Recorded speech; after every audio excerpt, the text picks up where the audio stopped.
Hello everyone, this here is the LEGO Harry Potter Triwizard Tournament, the Black Lake. It comes with 349 pieces, and I paid $45 US for this.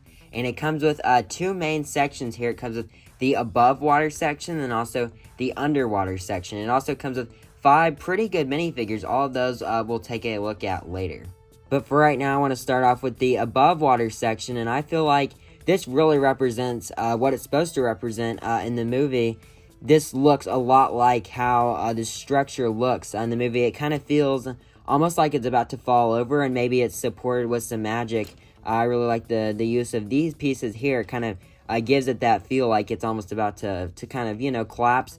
And then it's also got this railing here, and then this roof, and it's also got a clock there, which you can spin pretty easily. There's also a knob on the back, so you can kind of change that to whatever time you want to change that to. And the sand green pieces for the roof there, that looks really nice there as well. And then we have this kind of like interior space up above, and either some cooking is going on there or those are trophies. I'm not for sure what those are supposed to represent there. And then there's also a ladder on the back, so I believe that's in the movie, so that's pretty good there. Now there is a knob on the bottom, and there's this little piece right here, and usually when there's a piece like that on a Lego set, usually that you know, will make something happen, and it actually does. So if you put a minifigure on here on this 2x6 brown piece there, and you press on that knob on the back, it will knock the minifigure off and into the water, just like what happens in the movie. So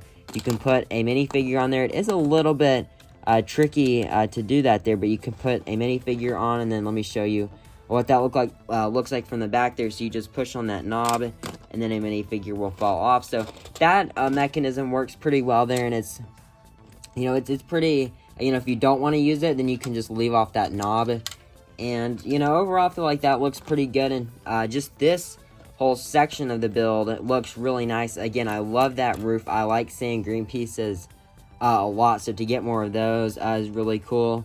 And yeah, overall, this really does look a lot like how I'd want this, a Lego depiction of the structure here to look.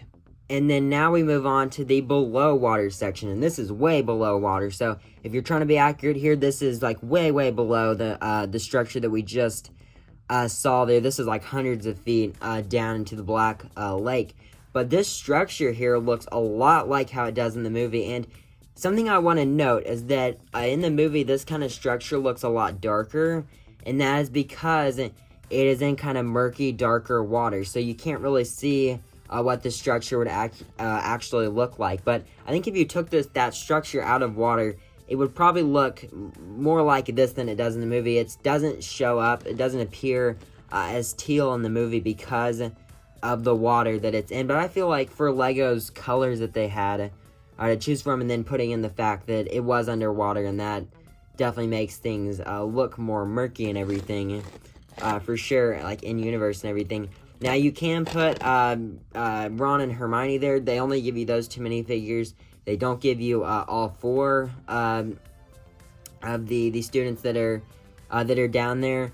But I like the way that this is set up. However, it does bend on this piece back here, so if you remove that minifigure, that's just connected on one of the legs there, but it can start to bend this piece down, and honestly, that can really create some stress in the piece, and I don't think it's a legal technique, I don't believe, but it definitely can put some stress on that piece there, and it may, you know, potentially not be the exact same. It may have kind of a more downwards bend to it when you kind of take the minifigure off in the future. So I don't know if I'd recommend displaying it that way. It definitely does look pretty cool.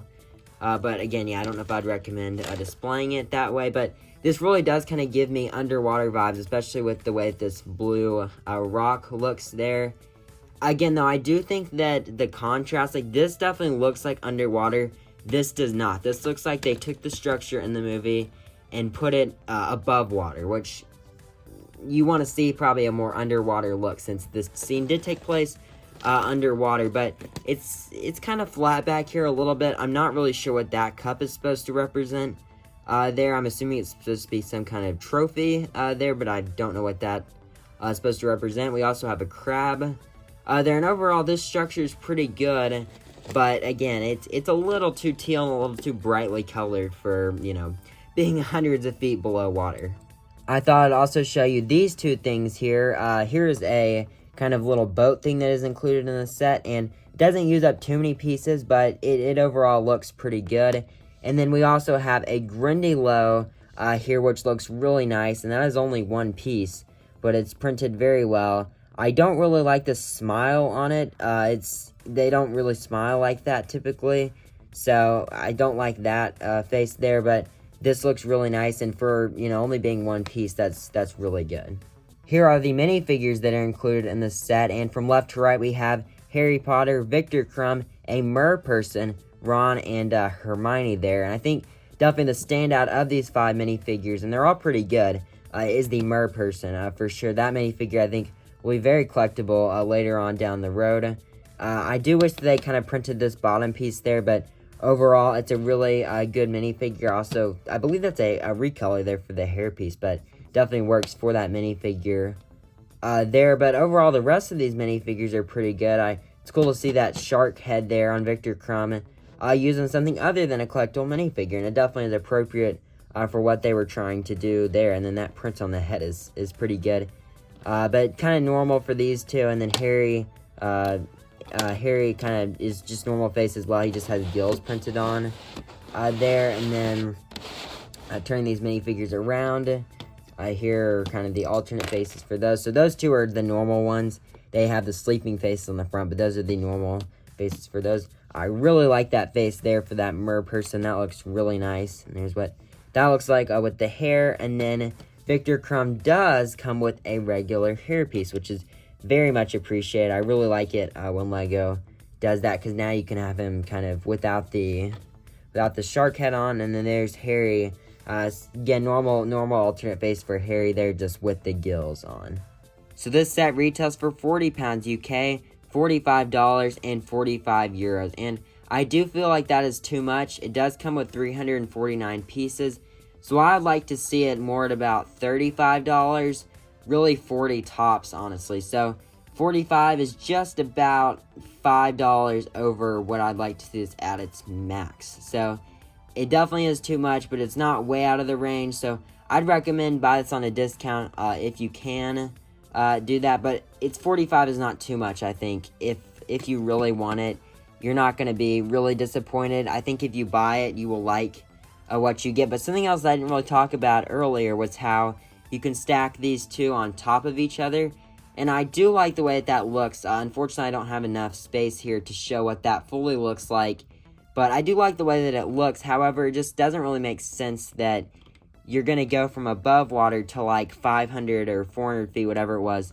below water, however far this structure is below water. So it's cool. It's a cool idea, and I think definitely I'm glad that they have that option, but it definitely doesn't really make sense in the universe there.